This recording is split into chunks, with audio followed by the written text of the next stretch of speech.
arti leenca barakata baguma sidese hati tetu gota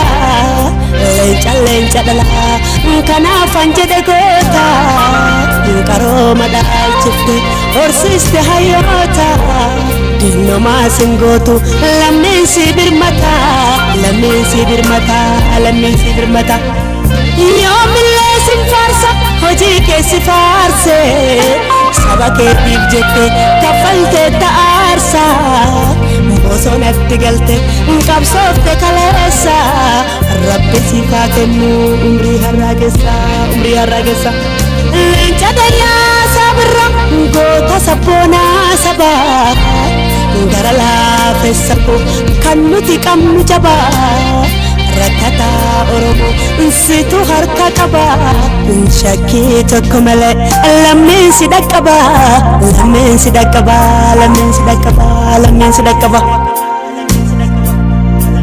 yartuu fi gantuun sitti baay'attullee leenca sareen maal gooti itti heddummaattullee saba keef dhaabbatte biyya keef falmatte aggaamsa hadhaawaa hedduu injifatte nu waliin dhaadannaa wal malee maal qabnaa shira walii yaaduu dhiifne ulaa diinaa cufna shira waliif yaaduu dhiifne ulaa diinaa cufna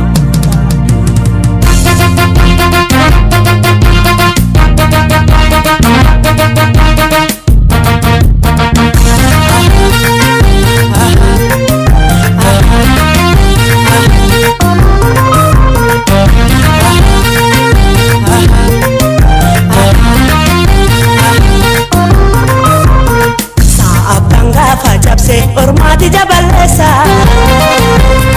saabban gaafa cabse ormaati jaballeessa abaabde galee ofii abbaatu jabeeffata diina moolsaatilla nasa kakalleessa abaabde galee ofii abbaatu jabeeffata diina moolsaatilla nasa kakalleessa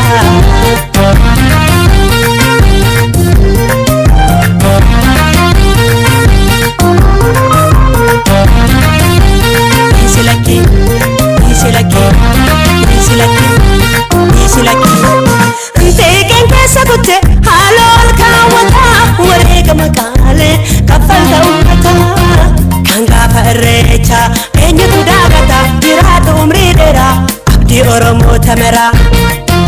sadarkaa barnoota qabsoodhaan bal'iste dhaloota beekumsa dhaalchifte rakkataa barsiifte jiruu fooyyessite jechataa